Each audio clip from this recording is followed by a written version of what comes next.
तो काम का आवेग प्राणी में सामान्य है, लेकिन वो धर्म पूर्वक है तो वो कामदेव है। और इसलिए लग्न संस्था है। एक उम्र के बाद लड़का लड़की के शरीर में काम का आवेग स्वाभाविक है, उसके हार्मोन्स के चलते काम का आवेग स्वाभाविक है।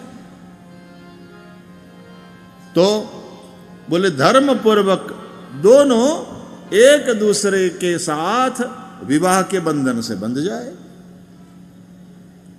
जिसमें समाज की, परिवार वालों और समाज की सम्मति, धर्म की सम्मति और फिर कानून भी मोहर लगा दे। धर्म, समाज और कानून तीनों की सम्मति मिल गई और विवाह वाला बंधन।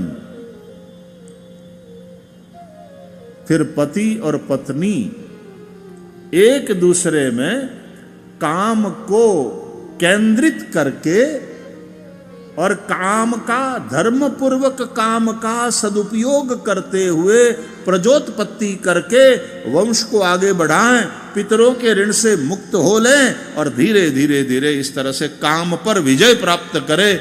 उस व्यवस्था का नाम है गृहस्थाश्रम। तो अब समझ में आया कि लग्न संस्था क्यों है। धर्म सम्मत काम के द्वारा, जिसमें धर्म की सम्मति है, समाज की सम्मति है, कानून की सम्मति है, विवाह किया।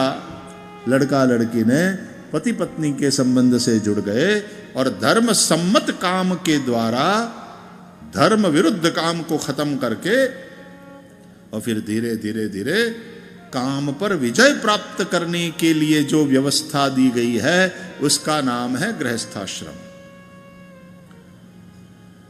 तो उससे संतान उत्पन्न करके वंश वृद्धि भी करते हैं और सब लोग आनंद मनाते हैं कि हमारे वंश को आगे बढ़ाने वाला बच्चा आज घर में हुआ।